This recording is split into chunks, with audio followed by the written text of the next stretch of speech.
Taiwan is seeing cuts of around 0.5%. Expect to raise interest rates further to ensure the timely return of inflation to our 2% medium-term inflation target.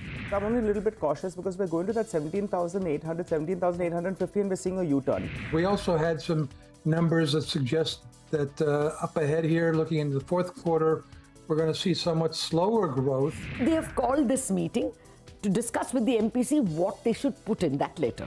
Nifty is very, very flat, up just about 17 odd points. Market is obviously a confluence of factors that are affecting the market. Global factors have been very dominating. For SBI Card, if you take a look from Q1 FY21 to Q2 FY23, the revolver rate has declined massively from 45% to 24%. Tata Chemicals, what's happening is that margins expanded, but they were slightly lower than what the street was working with.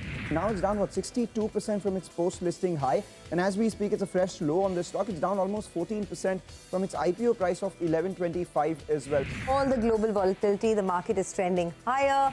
China is not as great, but the US markets have been quite resilient. The mid-cap index is down around 0.6%. Okay, that was the day so far. What a day and what a week. Welcome to NSE Closing Bell. I'm Sonia Shenoy. With me is Nigel D'Souza and Mangalam Malu. The market, very similar to yesterday, has given up a lot of its gains, has found a hurdle or a resistance at that 17,800 mark.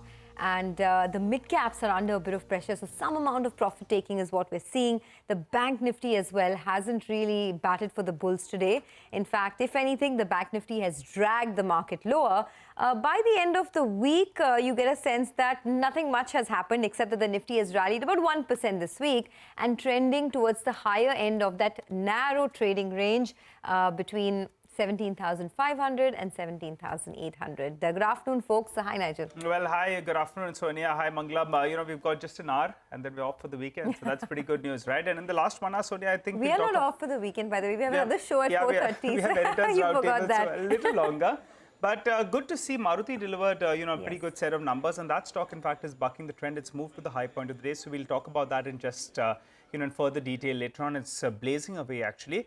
And just one point, all through the week, we did the same thing, right? At around 2:30 p.m., we talked about us moving to around the 17,800, 17,850 odd mark. We're seeing resistance out there and a bit of a U-turn. The sense you get is maybe there's a bit of a wait and watch mode that we'll be going through for the next few days till the Fed meet, and then in fact maybe we either take a leg up or a leg down. So let's see how that goes. Mangalam, what else?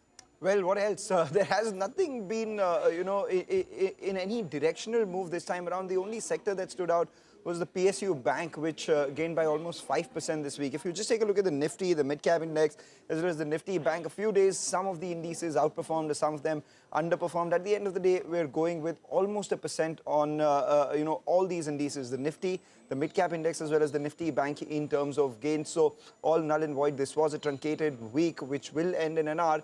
And then we'll perhaps, look at all the cues that are taking place in the next week. Of course, we do have a couple of results like Nykaa, etc. But we'll most definitely be watching out for what takes place, abroad as against what takes place in India. Because November 1-2, we have the US FOMC meet. There will be the build-up to the midterm election on November 8th as well. That's the US midterm election. So up until then, all eyes will be tuned into what the global action is. But be that as it may, we are at the higher end of that range. For the Nifty Bank, however, despite the weakness that we are seeing today, supports are not in sight until 39,500, 39,600, where we have both the 20 as well as the 50-day moving averages. So let's see where we go from here. This time around, maybe the week can be accounted for as a festive week with just a 1% token gain for all the three frontline indices. Oh, absolutely, Mangalam. And you were talking about all the things to watch out for next week. It's a pretty heavy week of earnings next one. You have Bharti Airtel, Tata Steel, L&T, SBI. So a lot of large caps coming out with numbers. There's auto sales next week.